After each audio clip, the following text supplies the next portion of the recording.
Reporter John Petrolino on the state of the NRA after its latest board election and Trump's snub. That and more on this episode of the Weekly Reload Podcast.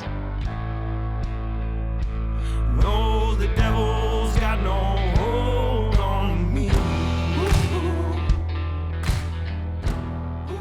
All right, ladies and gentlemen, welcome to another episode of the Weekly Reload Podcast. I'm your host, Stephen Gutowski. I'm also a CNN contributor and the founder of thereload.com, where you can head over and sign up for our free newsletter today if you want to keep up to date with what's going on with guns in America from a sober, serious perspective that focuses on news and analysis. This week, we are talking about the NRA, the state of the NRA's most recent board election, the NRA's annual meeting coming up, just what in the world is going on over at the NRA. And to do that, we have freelance journalist John Petrolino with us, whose writing often appears in Shooting News Weekly and Bearing Arms. Thank you so much for joining the show, John. Welcome in.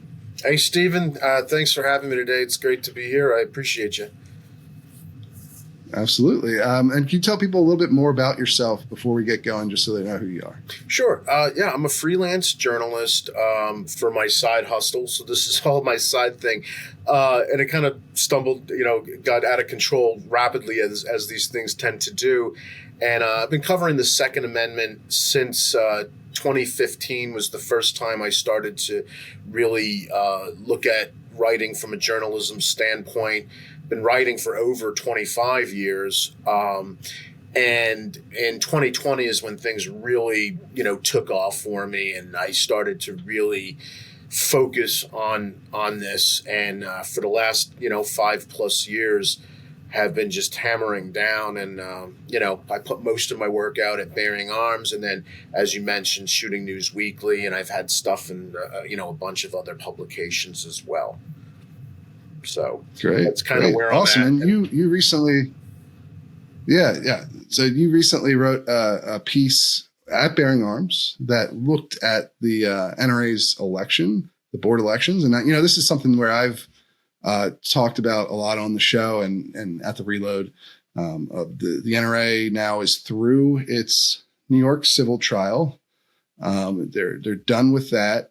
And the key now is where they go from there. And one of the big things to watch for, as I've talked about, was this election, because I was at a board meeting not long ago, it was a couple board meetings ago, and the reformer group, or whatever you want to call them, I think they call themselves NRA 2.0, had a majority on the board, this 76-person board, but they didn't have enough of a majority, a large enough majority to actually implement the reforms that they wanted to do at that meeting.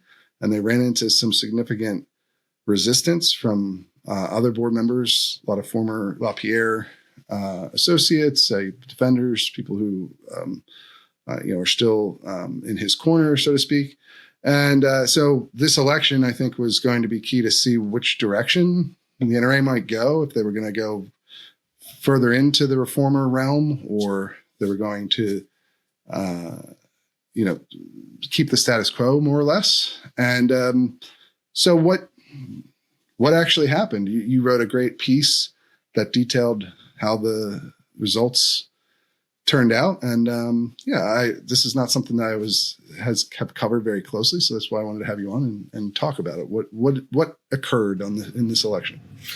So I think, and this is something you and I talked about in the back end, and what's really interesting about the NRA board election, and in particular as of late, is people are paying attention to it, as in people who are interested. Now, I think there's a couple elephants in the room that cannot be ignored. The NRA has lost membership. They've admitted that they've lost membership. The last number that I got on members from an official, right, that was able to comment on it was in February. So February, I had interviewed Doug Hamlin, and Hamlin said that their numbers were just under 4 million. Now, he didn't give me an official number.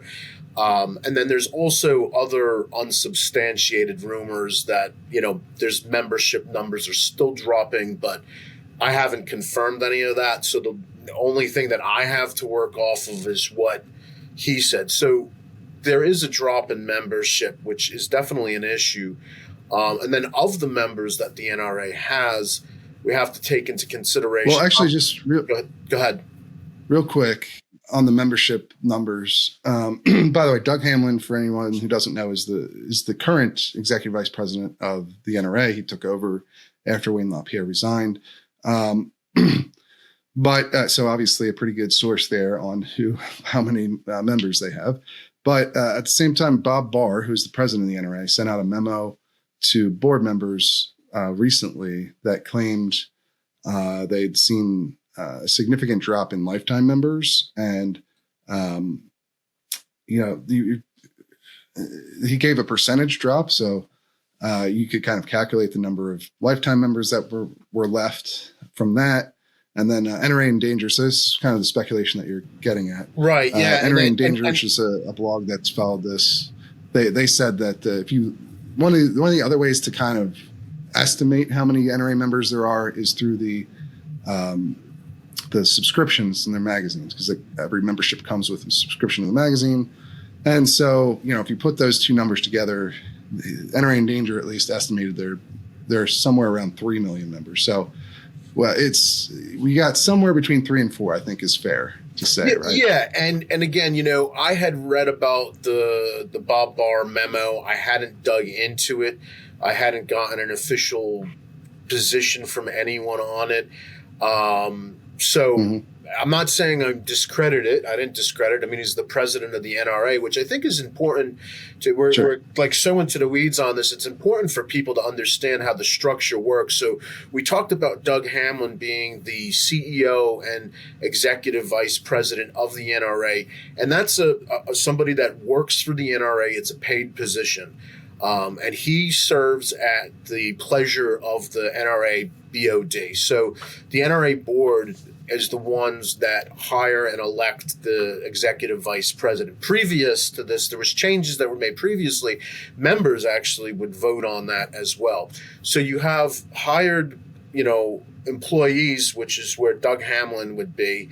And then you have board members and officers, which is over here. Now, the board members and the officers, so Bob Barr is a board member who was elected to be an officer of the board. So he is now the president of the NRA. So that is not a paid position. These guys don't get paid. NRA board members don't get paid.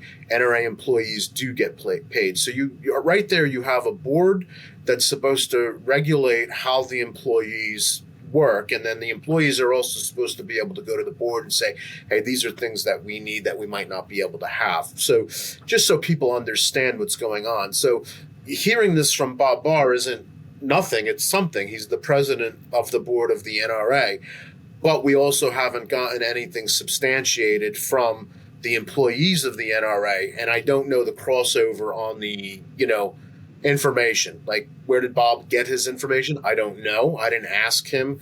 I certainly could, but and I'm not saying that's not meaningful. That's a fair point. Yeah. So yeah, certainly. The lower estimate is we don't know for sure how many members there are, but clearly there's a lot fewer than there were a couple years ago. Right. And I think somewhere between 3 and 4.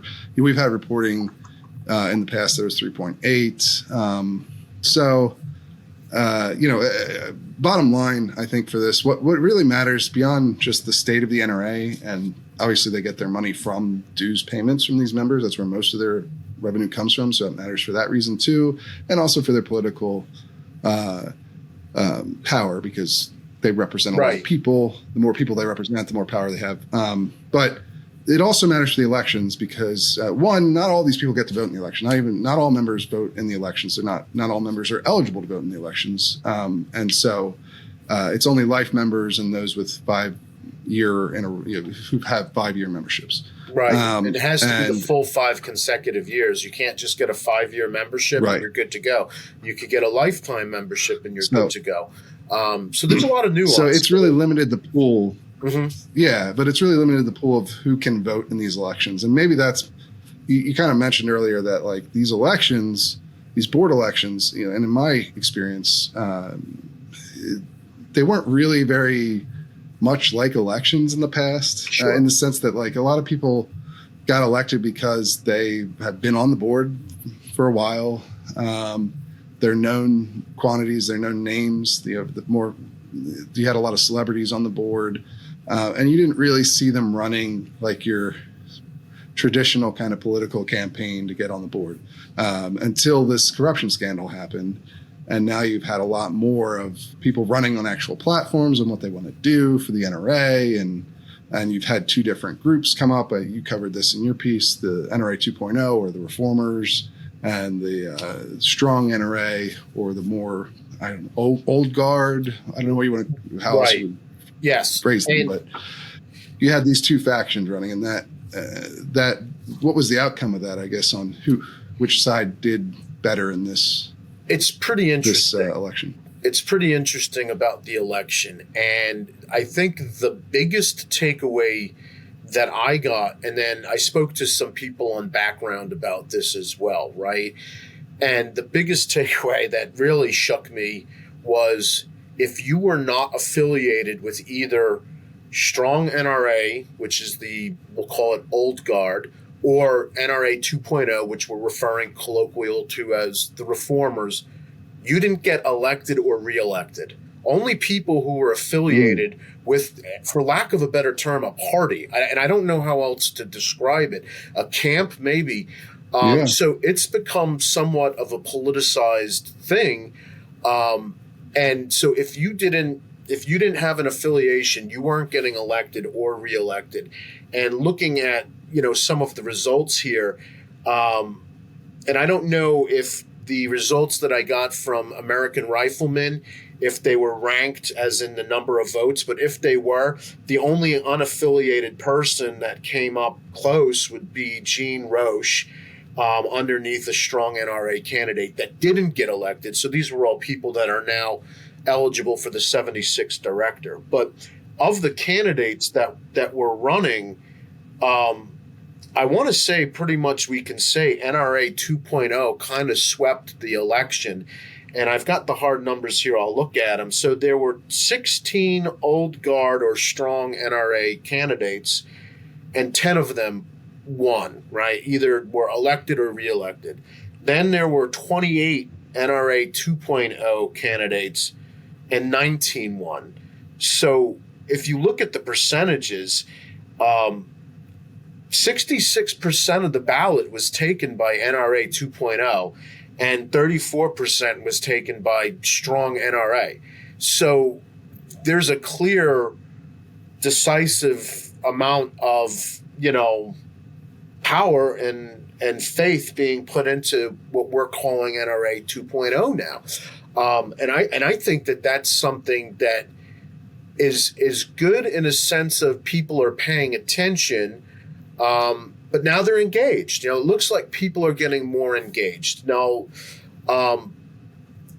there were some upsets, or I'd say things that were shocking. You and I kind of talked about, we were shocked, longtime board member Tom King, who is the president, I believe, of New York State Rifle Pistol Association, which is NYSERPA, known for the Bruin case. Tom King did not get reelected, and he's like a long-time board member for a lot of years.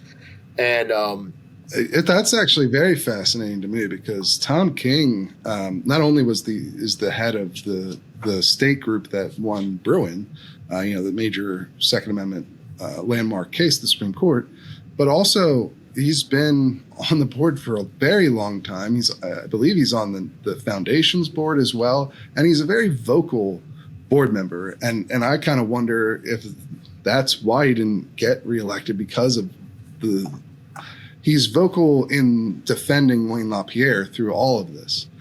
He would often be one of the board members who would get up and defend LaPierre at like the members' meetings, and on very harsh terms towards his critics. And from what I understand, that defense went all the way up until the point where he had to testify in court. So I spoke to Mr. King in January, and he's like, well, when I found out about everything, and then, that all came out in the court case. I said, okay, so that came out in the court case, and then he testified. But he hadn't said anything that I could see contrary to Wayne up until then. And so, he spoke about that too. But I think some of the other things that also were flags on the play were, and I talked to Mr. King about this as well, were comments that were made in a chat thread. And you and I kind of talked about this when there was a Facebook group that was opened up there that was for lack of a better term, a pro-reform. It's not these reformers, but it was just another group on social media, a private group of people that are coming together that want to discuss NRA issues from the vantage point of, they're not happy with Wayne or, how things are going under Wayne's leadership. And Willis Lee, who is a board member now, he was reelected, I believe. He was running as a reform candidate as an NRA 2.0. And that's a whole nother issue and a whole different story, what went down with Willis Lee. And there's a whole lot there that I don't know what happened years ago, because he was on track to be the president of NRA and got outed by the board. So I don't know the details of that. But anyhow, and this he's become a prominent reformer since on, then, or a prominent member of the. Mm-hmm. Yeah. So this chat thread that was going on, they were talking about people engaging privately or, in a semi-public forum discussing this, and very flippantly and openly saying, we need to reconsider maybe people's committee positions and things like that, because they're affiliating themselves with people who are open to discourse and conversation. And Tom King made some interesting comments there about neutralizing the people who were involved in that. And I asked him about that, and he didn't really give me a very good answer, in my opinion. And that coverage is over at Bearing Arms and at Shooting News Weekly. But the thing about the upset, and I don't know upset is the right word, because I don't have a horse in the race per se, is it was interesting that he did not get reelected. And then his public commentary about his non-election, he made a public commentary on social media, so I don't feel bad about reporting on this, is saying, there's a whole group of bloggers and podcasters who are just spreading lies and, defaming, the NRA and, for lack of a better term, the old guard. And that's fine and dandy, but, I'm a show me the money kind of guy. Like, if there was all of this defamation and all of these lies or whatever were being said, call them out, and then, you have redress, go after it. So I think he was shocked that he didn't get reelected. Yeah, and look, it's that's the kind of rhetoric that you've seen from many of the LaPierre's associates and defenders on the board for years now, and it's just interesting to see somebody as prominent in that role as Tom King lose reelection after a very long time on the board. And it's just, given the breakdown that you gave us there on at least in this election, look, not every board member is up every year. So this isn't, they're only up every 3 years. They serve 3-year terms. So it's only 1/3 of the board that's been refreshed here. So it's not as though it's going to be a 60% NRA 2.0 board. But, seeing them do very well, and even very prominent members of the old guard, Strong NRA, I guess, party, like you said, it is weird to see them kind of divide into parties on the board now, but that's certainly a very new thing. But to see that, it's very emblematic of what I think NRA members seem to want, which is significant change, because that's what the 2.0 people are promising, right? Yeah, and I think, again, there's a lot of elements to this machine, because it really is a machine. We're talking about employees and board and how they interact. And then the NRA, if you want to look at it as a collection of corporations, because you have the NRA, you have the NRA ILA, you have also like the Friends of the NRA, you have a lot going on. And It's huge. You've got, I think, 5 magazines that they're also running, so 5 editorial staffs, plus their online, news. So they do a lot. And so trying to wrangle all of that and every piece there, I think is going to be the big challenge going forward. And I know they had to cut back on their staff tremendously in the past when they were having more acute financial issues. And going back again to talking to Doug Hamlin in February, I think they are slated to hire 20 more employees to try to help. And I don't know in what exact capacity or whatever, but 20 more employees to the NRA, which is a good sign because it's showing that, hey, they're seeing some of that liquidity that maybe, hey, we can afford to have 20 more staffers.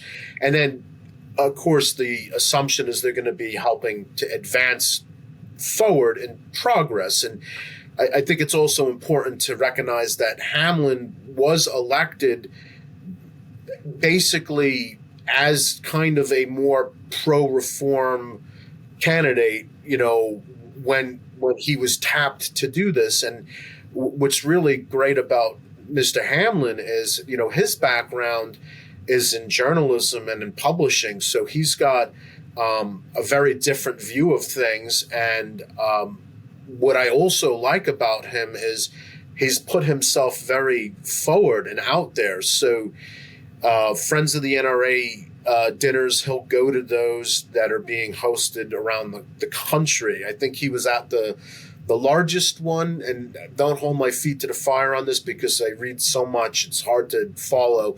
But I think the largest NRA dinner is in somewhere out in the Midwest. It might be Indiana. I'm not really sure. And I think they get around 1,000 people to show up to the dinner, which is a tremendous dinner.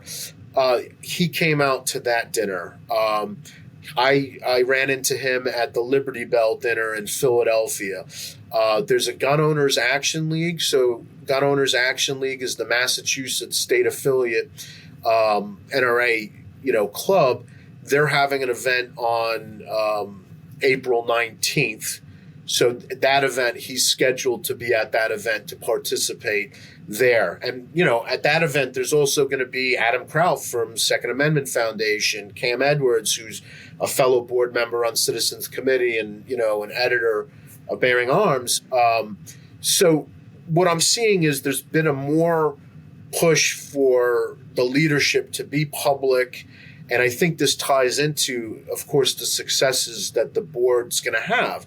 Now, I think the NRA annual meeting itself is going to yield some interesting results as well, because we don't know what's going to happen procedurally. You'll know before I will. Yeah. You're going to be there on the ground, So I think there's I will be, a lot of moving at the pieces. annual meeting.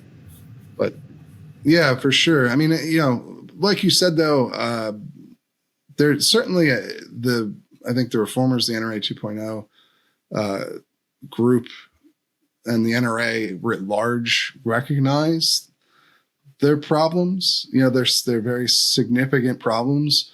As you said, trying to rehire some people to try and make programs more robust to service members is a potentially positive step if that does happen. And then obviously I think they very much recognize their membership problem. They're trying to reverse it. They believe they have a big sale actually right now on lifetime memberships, and I'm sure they'll have a sale at the annual meeting as well in Atlanta next weekend. But they are faced with serious challenges. It appears from the election results that you outlined there that the reformers are going to have a more substantial control over the future of the NRA, and that they'll be able to perhaps pursue a number of these reforms that they want. The question I think that's left is whether that's going to be enough, whether that's going to happen fast enough to pull them out of this tailspin that they're in, because, they're facing new challenges. They just finished the New York civil trial is now at an end. There were some reforms that were implemented as part of that, both by the NRA and by the court. But they're past that. You now have what appears to be a more unified board under this new reformer agenda, NRA 2.0 agenda. So they have perhaps more unity in moving forward, more ability to enact some stuff they want to do that they're hoping will convince people to come back. But at the same time,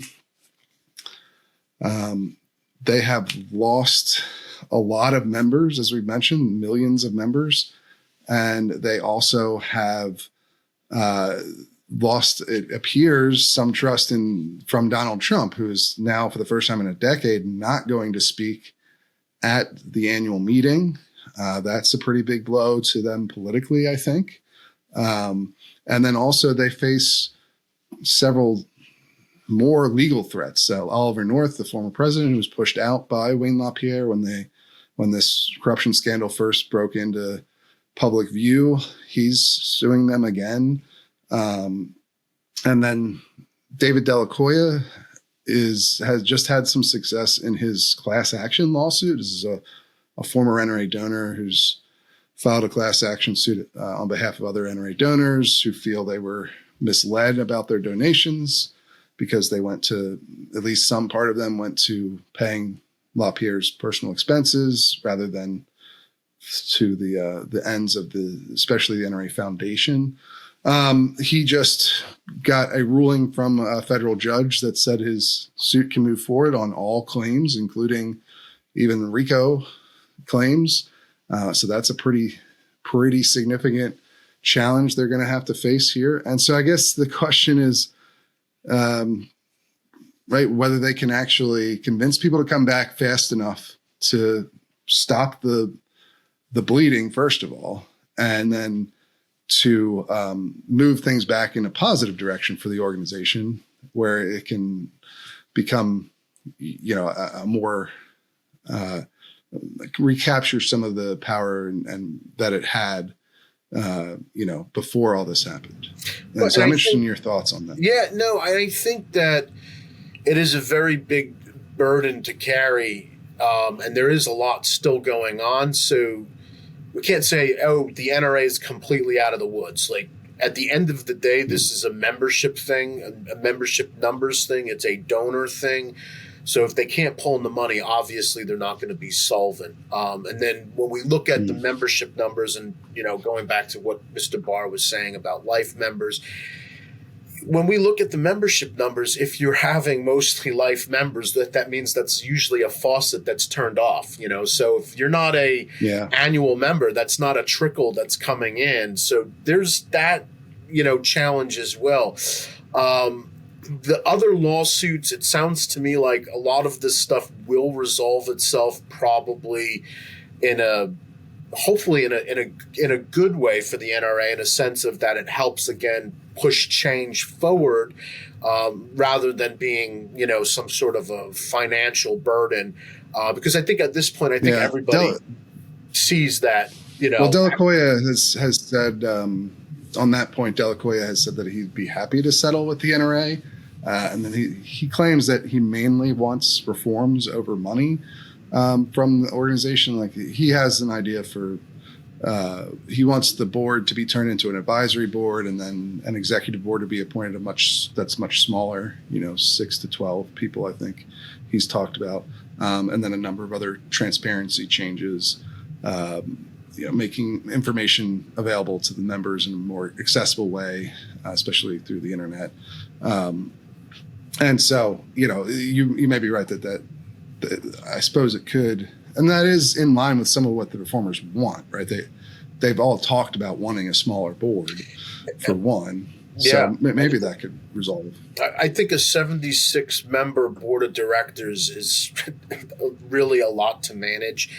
And, if that was more of a committee head type of thing, or like you said, advisory role or whatever, where you're still having the title, but maybe with a little bit more of the control being a little bit more concentrated in a smaller board, because then you can actually have meaningful discourse. You've got 76 directors, and you've got 3.5 million members, 3 to 4 million members, whatever.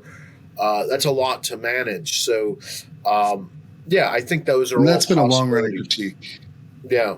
What's that? Yeah, and they that's been a long running critique, and they I guess the ultimate question, and I think Delacoya told me this when I spoke to him the other day. He's skeptical that people are going to vote away their own jobs, I guess. So we'll have to see what comes of that. But it does feel like an area where he and the reformers want the same thing. And so, as you mentioned, maybe that suit could get resolved in a way that doesn't drag out for another 5-6 years. Sure. Yeah. So I think the NRA is clearly working from what I can see, from what I've seen and the people that I've spoke to. And I think I want to make it clear here, like, I don't have a beef with anyone, right? So, looking at this election was a very difficult thing to look at. And outside of one other NRA board election from a couple of years ago, and that was the one that I think I was talking to you about, Willis Lee having the change up in the officer position with that line getting disrupted. I haven't really covered much of these board elections because I saw how contentious they were, and I didn't really feel as well informed on them. So with this particular election, as you pointed out, like, hey, this was clearly different. So I said, well, let me pay a little bit more attention. So I spoke to strong, NRA candidates. I spoke to NRA 2.0 candidates. And as far as the election goes, talked to those camps, talked to other members. And then from not related to the election level is also interacting with the NRA itself, who's like 100 times more accessible now than they were when Wayne was, in charge, or even that interim period when Anarundlum was in charge, So Right. they're accessible. So yeah, absolutely. And there have been changes on that front for sure. Speaking of strong NRA candidates, you spoke to some of these guys. I've read their website, and honestly, the website, they don't seem like there's that much. Like they talk about being open to reforms and transparency as well. Do you think some of even these board members who've been on there for a long time through this whole scandal as well, are maybe changing their minds too about what is needed to, bring the NRA back from the brink? I can't speculate on what somebody is or isn't thinking, and I haven't had any conversations with anyone either to be able to substantiate that. But strictly my own opinion is I think you're going to find a lot more unity going forward. I think that's also the hope. I think the hope with many of the board members is to find a more middle ground, or at least having people that are opposing now the majority coming closer to the middle on a lot of these issues. Because let's not forget, some of these old guard members voted for things like moving the NRA. They were looking to do the, bankruptcy, or they were at least privy to that. So there were some interesting things that people aren't talking about, but some of the other board members that maybe have been there for a really long time that are affiliated as old guard or strong NRA board members, I think we're going to find some of them having more conversations with NRA 2.0 in a more meaningful way and less divisive, And I think that's the direction that they're going to be going in. There's nothing wrong with the board members. These are people that were elected, and you're going to have people that are bad apples or whatever. But inherently, you have two different camps with two different ideologies, and I think the prevailing ideology is going to be 2.0. And I think that's certainly that makes some sense because the NRA 2.0 people they managed to get a majority of the board after really only electing 4 members in the last election, right? So they've managed to convince a lot of people who were already on the board to come around to their point of view. So you spoke with some of the strong NRA candidates. What you mentioned there being sort of 2 different ideologies behind these groups. How would you describe was there like a through Was there a theme to what most of the Strong NRA candidates were talking about, what they want to see? The only actual policy conversation, because I also had quick hellos, how are yous kind of conversations with some of the other Strong NRA members. We didn't dive into things. They, some of them commented that my coverage was fair on the election, which makes me feel good because I was afraid going into this talking about both of these bases that somebody would, start saying I'm shilling for one group or the other or whatever. And that's not what the intention was. The intention was to give people information. Tom King, again, he didn't get reelected. If I had to guess, Tom King is probably going to be the maybe the director that gets pushed forward for people to support for 76th director. From if there's still going to be decisiveness here, if there's still going to be a divided board on this, I would proffer to say that Tom King's going to probably try to run for that 76th director chair. I don't know anything. I don't have any facts. I haven't had any conversations with anyone. And then, so the reason I ask about the Strong NRA, like, their basic ideology or their point of view is like when I looked at their website. I mean, a lot of the points they make sound, at least on surface level, pretty similar to the NRA 2.0 people. They want more transparency. They want a stronger organization. You're right. So, I'm just wondering if you noticed like a significant difference in what they're actually. Tom was the only one I spoke to on policy, so it might not be a good barometer, right? Mr. Barr sent me some statements. President Barr sent me some statements, and they were kind of just on point with, yes, we want a strong NRA, just as a statement, right? Tom King, when he and I spoke, I asked him specifically, what are they going to do different? Or is there anything that, and after the lawsuits, after all of the shakeups, all of these things going on, I said, what are you going to do that's different from what you have been doing? And his answer was nothing. So I'm like, well, what do you mean you're not going to do anything different? So I'm like, maybe that's why he didn't get more reelected. Of a status quo situation. So, I can't. He can't necessarily speak for the entire slate of candidates, but that's the only one I spoke to on policy. I don't know. When I looked at their website, I didn't see anything specific either, to be honest. And, that makes sense to me. The status quo is kind of what the old guard is I don't know if that's derogatory or not, or how they feel about being called that way. Term, but there's other terms that are getting tossed around too, right? So, well, sure.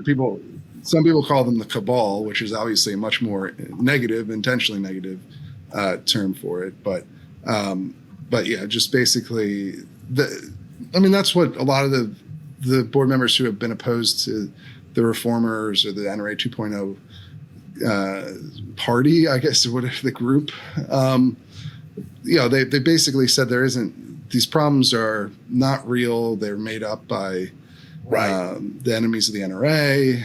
This has been the common theme for years now. So,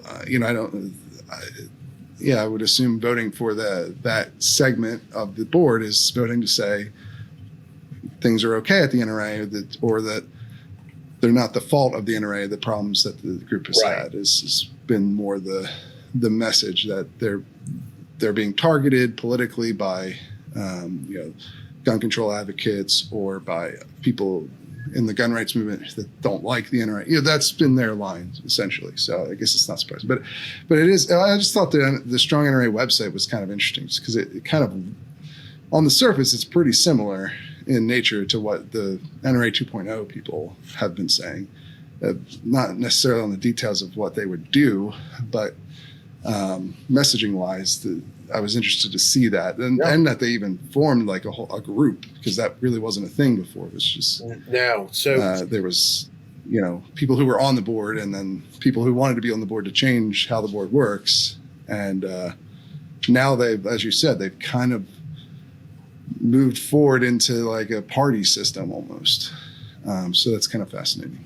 Yeah. But we'll see what happens so I guess we'll annual meeting. What are you going to be looking for? What are you going to look for personally out of this meeting? Out of like, what are the signs you think people should look for as to what direction the NRA is going to be headed? I think we want to see what happens in way of the 76th director. I think that's going to be another meaningful, and also how that is handled.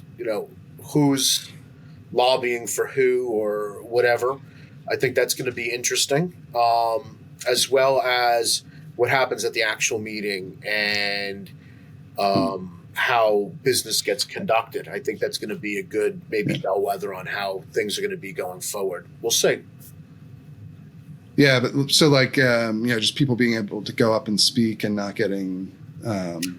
I don't think people will get gavelled down, shouted down, or anything like that. I mean, I don't think people. That's happened a lot at these other meetings. They've kind of shut down attempts at people to come up and criticize what's going on at the NRA. Well, are there any policy things you're looking for? Policy things, from what I can see, they seem to be already implementing a lot of, because going back to last year, so I think it's just going to be a continuance of that mission, right? I don't think we're going to see the board come together and say, oh, we need a smaller board now. I don't think that's something that, I think that would be more, if that is a goal, which I don't know if it is, it has been talked about, like you said, that's going to be more of a mid-level goal. That's not a short-term goal. That's because there's a lot of work that needs to get done to get to that point. And then again, it's like having Congress agree to, doing term limits, voting themselves out of a job. So at the end of the day, the folks that are doing this for the Second Amendment, I think, are the ones that will probably prevail because they're going to remove self-interest, Okay. So I guess there we look for at the immediate thing in this meeting coming up next weekend, how it goes procedurally, whether they gavel people down or they try to cut off debate, stuff like that. There was some other. That'll be a difference. Other weird things. And I know we're wrapping up here real quick, so I know we're short on time, but there was also that random letter, and I pulled it off the internet, and I haven't confirmed its validity, but there was a letter about Marion Hammer being expelled from the NRA, and it's alleged that she got this letter that there's an ethics committee being pushed against her, and that was posted in a very public forum. I haven't confirmed its existence, nor have I dug into it, but it's something from what I can see looks like it was valid. Now, what that's all about, I don't know. So I'm interested to see if that comes up in the meeting as well.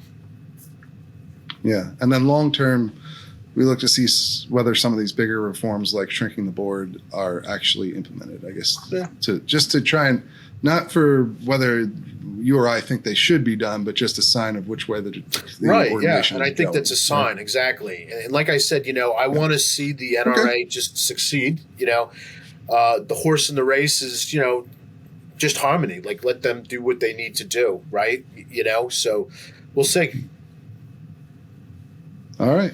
Well, look, we appreciate you joining the show and giving us your insight here. If people want to hear more from you and follow your reporting, where can they do that? My personal website is thepenpatriot.com. I put a lot of my work over out at Bearing Arms, like I said. You can find me on Facebook. My page for that is The Pen Patriot as well. But if you go to the website, you can catch me there. And if you want to email me, you can email me, john@thepenpatriot.com. And I'm always looking for news tips. I'm always looking for, things to talk about and stuff like that. So that's where you can find me. All right. Wonderful. That's all we've got for you guys this week. You can also head over to reload.com and pick up a membership today if you want to keep up to date with what's going on with guns in America and support the reporting that we do here at The Reload is how we fund our operation. We're an independent publication. So check out those membership deals today over at The Reload. But that's all we've got for you. We will see you again real soon.